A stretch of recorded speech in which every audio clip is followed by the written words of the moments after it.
ரேத்பூருங்கிற கிராமத்துல சுக்கியான்னு பேர் கொண்ட ஒரு ஆள் இருந்தாரு. சுக்கியா கிட்ட ஒரு ஒட்டகம் இருந்துச்சு. சுக்கியா கிராமத்தை சுத்தி பார்க்க வர பயணிகளுக்கு தன்னோட ஒட்டகத்துல சவாரி கூட்டிட்டு போவாரு. ஒரு நாள் சுக்கியா தன்னுடைய 20 வயசு பையன் மோகன் கிட்ட என்ன சொன்னாருன்னா, மோகன், நீ நாள் முழுக்க வீட்டுக்குள்ளேயே இருக்க. நீயும் என் கூட வந்து என் வேலையில் எனக்கு உதவி செய்யலாம்ல. அப்பா, ஒரு காலத்தில் நம்ம வீட்டில் நம்மக்கிட்ட 20 ஒட்டகங்கள் இருந்துச்சு. ஆனால் இப்போ ஒன்றே ஒன்று தான் இருக்குது. அதை வச்சு நம்ம எவ்வளோ தான் பணம் சம்பாதிக்கிறது? நீ சொல்கிறதும் சரிதான் மோகன். ஆனால் நம்மளால் என்ன பண்ண முடியும்? அப்போ நம்ம நாளைக்கு பூஜாவுக்கு கல்யாணம் பண்ணணும். நீங்கள் ஏன் புரிஞ்சிக்க மாட்டீங்க? நம்ம இந்த மாதிரி குறைவாக சம்பாதிச்சா கல்யாணம்லாம் பண்ண முடியாது. ஆனால் நம்ம என்ன பண்ணுறது மோகன்? அப்பா, கிராமத்தில் இருக்கிற அந்த பல்ராம் நம்மக்கிட்ட இருந்து ஏமாற்றி நம்மளோட எல்லா ஒட்டகங்களையும் பறிச்சுக்கிட்டான். இப்போ அவனோட பார்வை நம்மளோட இந்த கடைசி ஒட்டகத்துக்கு மேலேயும் இருக்குது. நீங்களே யோசிங்கப்பா, ஒருவேளை அவன் இந்த ஒட்டகத்தையும் நம்மக்கிட்ட இருந்து பறிச்சிட்டா அப்புறம் நம்ம என்ன பண்ணுறது? மோகன் சொன்னதை கேட்டுட்டு சுக்கியா அந்த வீட்டை விட்டு வெளியே வந்தாரு. அப்பதான் ரேத்பூரை சேர்ந்த அந்த மோசமானவன் பல்ராமோட வேலைக்காரன் ஹீரா சுக்கியா கிட்ட வந்து என்ன சொன்னான்னா, நான் உன் வீட்டுக்கு தான் வந்துட்டு இருந்தேன் சுக்கியா. என்னாச்சு ஹீராண்ண? நான் ஏதாவது தப்பு பண்ணிட்டேனா என்ன? தப்பு பண்ணது உன்னோட அப்பா தான் சுக்கியா. அவர் எங்கள் முதலாளி பல்ராம் கிட்ட இருந்து நிறைய பணத்தை கடன் வாங்கியிருந்தாரு. அதுக்கான வட்டியை இன்னை வரைக்கும் நீ கட்டிக்கிட்டே இருக்க. பல்ராம் சேட் உனக்கு ஞாபகப்படுத்த சொன்னாரு. கொஞ்ச நேரத்திலேயே சுக்கியா பல்ராமோட மாளிகையில பல்ராம்க்கு முன்னாடி போய் நின்னாரு. சுக்கியா, இந்த மாசத்து வட்டி பணம் இன்னும் எனக்கு வரவே இல்லையே. பல்ராம் சேட், நான் என் அப்பாவோட கடனை அடைச்சி ரொம்பவே நொந்து போயிட்டேன். நீங்கள் என்னோட முன்னோர்கள் வீடை என்கிட்ட இருந்து பறிச்சுக்கிட்டீங்க. என்னோட 19 ஒட்டகத்தையும் பறிச்சுக்கிட்டீங்க. இப்போ என்கிட்ட ஒரே ஒரு ஒட்டகம் தான் இருக்கு. அதனால இப்போ உங்களுக்கு கொடுக்கறதுக்கு என்கிட்ட எதுவும் இல்லை. இப்போ உன்கிட்ட அந்த ஒரு ஒட்டகம் இருக்குல்ல, அதை என்கிட்ட கொடுத்துடு. இந்த மாதிரி அராஜகம்லாம் பண்ணாதீங்க பல்ராம் சேட். அந்த ஒட்டகத்தால தான் என்னோட தினசரி வாழ்க்கையே நடக்குது. என்னோட குடும்பம் பசியிலேயே செத்து போயிடுவாங்க. இங்க பாரு, உன்னோட மனைவி ஏற்கனவே இறந்து போயிட்டா சுக்கியா.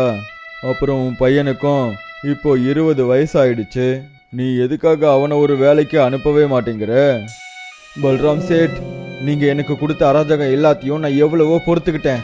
ஆனா இனிமே என்னால பொறுத்துக்க முடியாது. சுக்கியா அந்த இடத்த விட்டு போயிட்டாரு. சுக்கியா பல்ராமோட வீட்டை விட்டு கொஞ்சம் தூரம் தான் போயிருப்பாரு. அப்பதான் ஒரு ட்ரக் அவரை மோதி தள்ளிட்டு அங்கேருந்து போயிடுச்சு.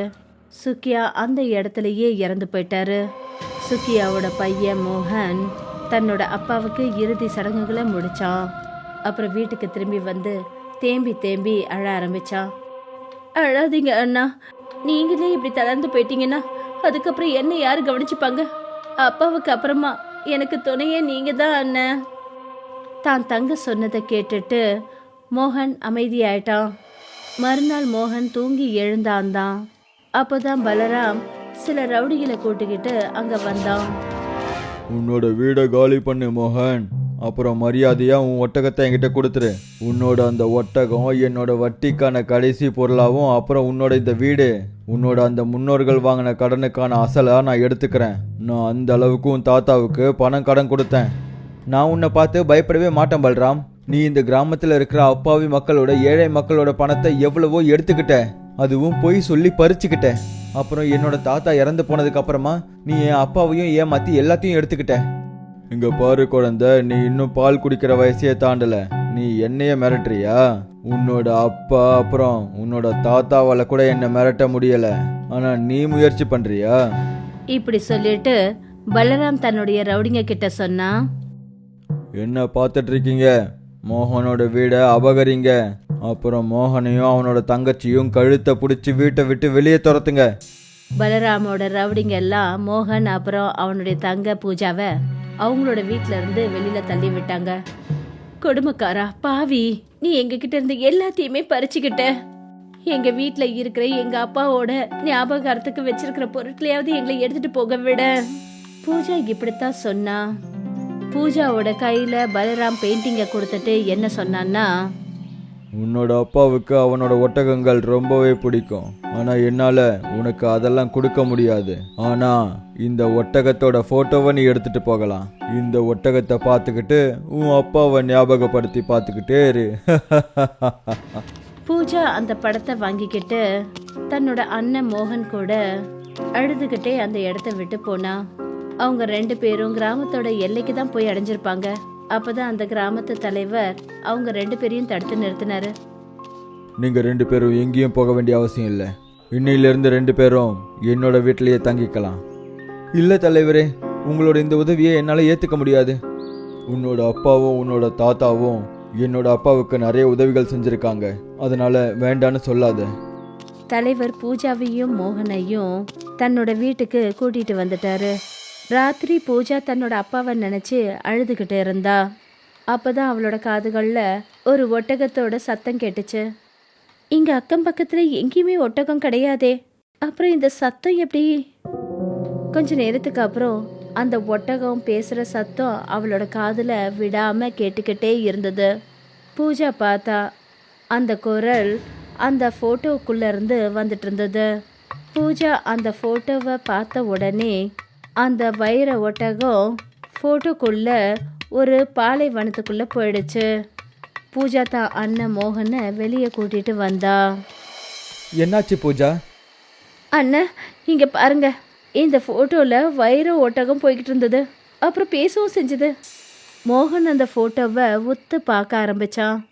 மோகன் அந்த போட்டோவில் இருக்கிற வைர ஒட்டகத்தை தொட்டானோ, திடீர்னு அந்த வைர ஒட்டகம் போட்டோவை விட்டு வெளியே வந்துடுச்சு.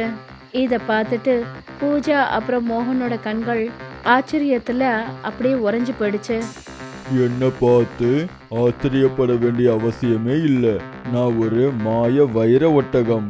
என்ன உன்னோட தாத்தா ஒரு மாய நகரத்திலிருந்து வாங்கினாரு.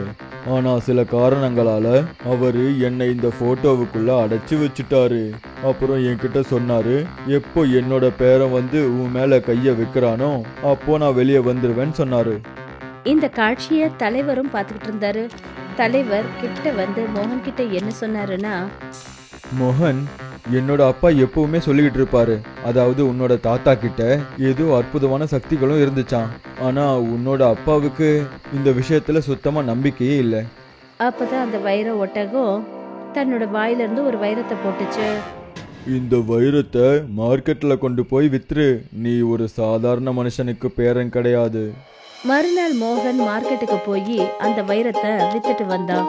கொஞ்ச நாள்ல மோகன் ரேத்பூர் கிராமத்துல இருக்கிற ஏழைங்க, வேலை இல்லாதவங்களோட கடன்களை எல்லாத்தையும் அடைச்சு பல்ராம் கையில இருந்து அவங்களோட நிலம் அப்புறம் அவங்களோட சொத்துக்களை வாங்கி அவங்களுக்கே திருப்பி கொடுத்தான்.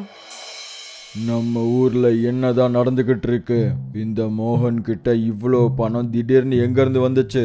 நான் தான் அவனையும் அவனோட அப்பாவையும் மோசம் பண்ணிட்டேனே. பல்ராம் சேட், மொத்த ரேத்பூர் கிராமத்துலேயும் என்ன சொல்கிறாங்கன்னா, அந்த மோகன் கிட்ட ஒரு வைர ஒட்டகம் இருக்குதான்.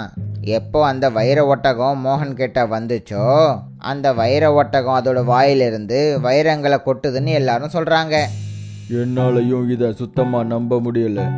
மோகனும் அவனோட அப்பாவை மாதிரி ஒரு முட்டாள் தான். மோகன் கிராமத்தில் இருக்கிற எல்லாரோட பொருட்களையும் எனக்கு 2 மடங்கு பணத்தை கொடுத்து வாங்கிக்கிட்டான். ஆனால் அவன் இதுவரைக்கும் அவனோட 20 ஒட்டகங்களையும் அவனோட வீடையும் வாங்கல. இப்போ நீயே பாரு, நான் எப்படி என்னோட பேச்சால் அவனை மயக்கி அவன் கிட்ட இருந்து அவனோட வைர ஒட்டகத்தை பறிக்கிறேன். மறுநாள் பல்ராம் தன்னுடைய வேலைக்கார ஹீராவோட மோகனோட வீட்டுக்கு வந்தான். நீ உன்னோட அப்பா இறந்து போன அன்னைக்கு ரொம்ப அழுதுகிட்டே இருந்தல்ல? ஏய் முட்டாள், எப்போ உன்கிட்ட அந்த வைர ஒட்டகம் கிடைச்சதோ அப்போவே நீ முதல் வேலையா உன் அப்பாவுக்கு சொந்தமான அந்த இடத்த திருப்பி இருக்கணும்ல. எதுக்காக அந்த ஏழை கிராமத்து ஜனங்களோட இடத்த வாங்கின? நானும் இது விஷயமா உங்ககிட்ட பேசணும்னு நினச்சிட்டு இருந்தேன் பல்ராம் சேட். சொல்லுங்க, என்னோட 20 ஒட்டகத்துக்கும் என்னோட அந்த முன்னோர்கள் வீட்டுக்கும் என்ன விலைன்னு சொல்லுங்க. நான் உன்னோட அந்த 20 ஒட்டகத்தையும் வீட்டையும் திருப்பி கொடுக்குறேன். ஆனால் அதுக்கு பதிலாக நீ உன்னோட அந்த வைர ஒட்டகத்தை என்கிட்ட கொடுக்கணும். பல்ராம் சொன்னதை கேட்டுட்டு மோகன் ரொம்பவே ஆழ்ந்து யோசிக்க ஆரம்பிச்சான். சரி, நான் என்னோட அந்த வைர ஒட்டகத்தை உங்களுக்கு கொடுக்க தயாராக இருக்கேன். ஆனால் எனக்கு ஒரு நிபந்தனை இருக்கு. என்ன நிபந்தனை? நீங்க எனக்கு தர வேண்டிய என்னோட மொத்த சொத்தோட சேர்த்து உங்களோட மொத்த சொத்தையும் என் பேருக்கு மாத்தி எழுதணும். எனக்கும் சம்மதம்தான். மறுநாள் பலராம் மோகனோட முன்னோர்களோட வீடு மோகனோட பேர்ல எழுதி வச்சிட்டான். அப்புறம் அவனுடைய எல்லா ஒட்டகங்களையும் அவனுக்கு திருப்பி கொடுத்துட்டான். அப்புறம் அது கூடவே தன்னுடைய எல்லா சொத்துக்களையும் மோகனோட பேர்ல எழுதி வச்சிட்டான். இந்தாங்க பல்ராம் சேட், என்னோட இந்த வைர ஒட்டகம் இன்னையிலிருந்து உங்களுக்கு சொந்தம். பல்ராம் தன்னுடைய நண்பன் ஹீராவோட மோகன் கிட்ட இருந்த அவனுடைய ஒட்டகத்தை தான் கூட கூட்டிக்கிட்டு வந்தான். நீயே பார்த்தல்ல ஹீரா, மோகனும் அவனோட அப்பாவை மாதிரி முட்டாளா தான் இருக்கான். நீயே இப்ப பாரு, நான் எப்படி இந்த வைர ஒட்டகத்துல இருந்து வைரங்களை எடுத்து மோகனை விட ரொம்ப பெரிய பணக்காரனாக போறேன். இப்படி சொல்லிட்டு பலராம் அந்த ஒட்டகத்துக்கிட்ட சொன்னான், இன்னையிலிருந்து நான் தான் உன்னோட முதலாளி. இப்போ சீக்கிரமா உன் வாயிலிருந்து வைரத்தை கொட்டு. ஆனா பலராம் சொன்னதை கேட்டுட்டு ஒட்டகம் வைரத்துக்கு பதிலா மண்ணை துப்புச்சு. இத பார்த்துட்டு பலராம் கோவப்பட்டு என்ன சொன்னாருன்னா, அட, நான் உன்கிட்ட வைரத்தை தான் கொடுக்க சொல்லி சொன்னேன், ஆனா நீ மண்ணை துப்பிக்கிட்டு இருக்க. சீக்கிரமா வைரத்தை கொடு. பலராம் திரும்ப திரும்ப சொல்லியும் கூட மாய வைர ஒட்டகம் மண்ணை தான் துப்பிக்கிட்டு இருந்தது. நீ என்ன முட்டாள் நினைச்சிட்டு இருக்கியா மாய வைர ஒட்டகமே?